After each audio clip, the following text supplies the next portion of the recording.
seeing in terms of both Mahayuti and Mahavikas Aghadi. A big meeting also will take place in the national capital regarding alliance talks in Maharashtra. Meeting regarding Maharashtra to take place at Union Home Minister Amit Shah's residence at 7 p.m. BJP National President JP Nadda, Maharashtra Chief Minister Eknath Shinde, Deputy Chief Minister Devendra Fadnavis, Ajit Pawar will all be in attendance.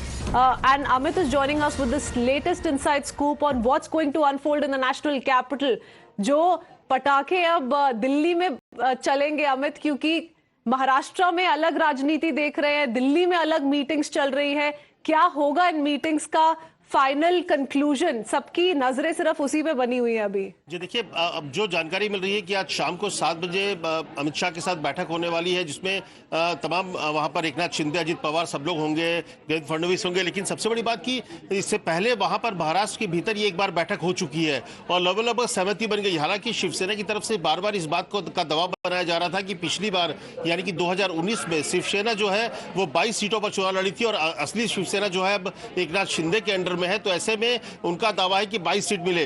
लेकिन जो sources कह रहे हैं कि 32 के आसपास कर BJP का साफ कहना था कि हो सकता है कि अगर उनको अपने कैंडिडेट लड़ाने हो तो लड़ने को तैयार है, लेकिन सिंबल जो होगा, जो चुनाव चिन्ह होगा वो कमल छाप, यानी कि बीजेपी जो है करीब 32 सीट पर लड़ेगी. 12 सीट जो है वो देने को तैयार हुई है. जो पिछली बैठक हुई थी वो शिवसेना के पास, और 4 जो है जैसा कि बताया कि वो एनसीपी के पास जाएगी. लेकिन आज आखिरी जो बैठक है क्या अमित इस पे? क्योंकि पहले बताया जा रहा था कि 30 का ही आंकड़ा बीजेपी को देना पसंद कर रही थी दोनों पार्टियां. नहीं देखिए, वहां पर अगर देखिए बड़ी पार्टी बीजेपी है और इस बार भी लोकसभा में चुनाव में भी जो बड़ा टारगेट जो है वो बीजेपी के पास है. बीजेपी ने 370 का, प्रधानमंत्री मोदी ने खुद टारगेट रखा है कि 370 सीट को जीतना है. और ऐसे में बीजेपी सबसे बड़े पार्टी के तौर पर वहां पर मौजूद है और इसीलिए जो जानकारी मिल रही है कि करीब 32 सीट, 30 से 32 हो सकता है कि एक सीट पीछे करना पड़ जाए, तो उस पर आखिरी मुहर आज लगेगी. जो आज की जो बैठक है वो एनडीए की जो गठबंधन है उसमें सीटों को लेकर सहमति बन जाएगी, इसकी पूरी उम्मीद है. एक राउंड की बैठक जब महाराष्ट्र में थे अमित शाह, तब उस दौरान बातचीत हो गई थी. ये फाइनल राउंड की बैठक है क्योंकि अगले 2-3 दिन के भीतर चाहे 32-12-4 का फॉर्मूला ही फाइनल फॉर्मूला होगा. 7 बजे एक बैठक है अमित शाह गृह मंत्री के घर पे. Amit, we'll keep coming back to you, keep tracking all those latest details for us. But why are we asking this question, whether or not all is well in the NDA in Maharashtra? Is the BJP facing pressure from ally Shiv Sena and the NCP in the state?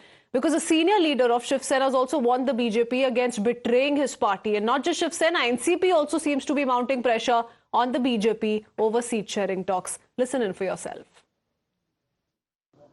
2009 मध्ये युती असताना देखील मला गुहागरमध्ये भाजपानेच पाडलं, ते वास्तव आहे. आणि आता देखील युती असताना कळतं आम्ही इतका मोठा निर्णय घेतला, विश्वासानं भाजपसोबत आलो आणि म्हणूनच मंत्रिमंडळ झालं. आता माझ्या मुलाच्या मतदारसंघामध्ये पुन्हा बांधकाम मंत्री चव्हाण आणि त्यांचे भाजपचे कार्यकर्ते इथं बजेटची कामं आणून भूमिपूजन आणि उद्घाटन स्थानिक आमदार बाजूला ठेवून करतायत. हे तर पुरस्कार त्रास देत आहेत. हे असं असेल तर भविष्यामध्ये भाजपवरती कोणी विश्वास ठेवणार नाही. याची दखल वरिष्ठ पातळीवरून भाजपच्या मंडळींनी घेतली पाहिजे असं माझं प्रामाणिक मत आहे.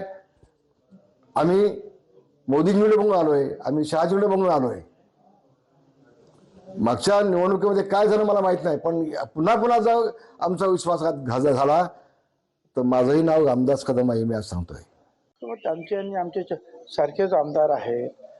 त्यांचे आमदार खासदार जे आहेत हे बीजेपी आणि मोदी साहेबांची जी लोकप्रियता, त्यांची सुद्धा मतं घेऊन ते निवडून आलेले आहेत.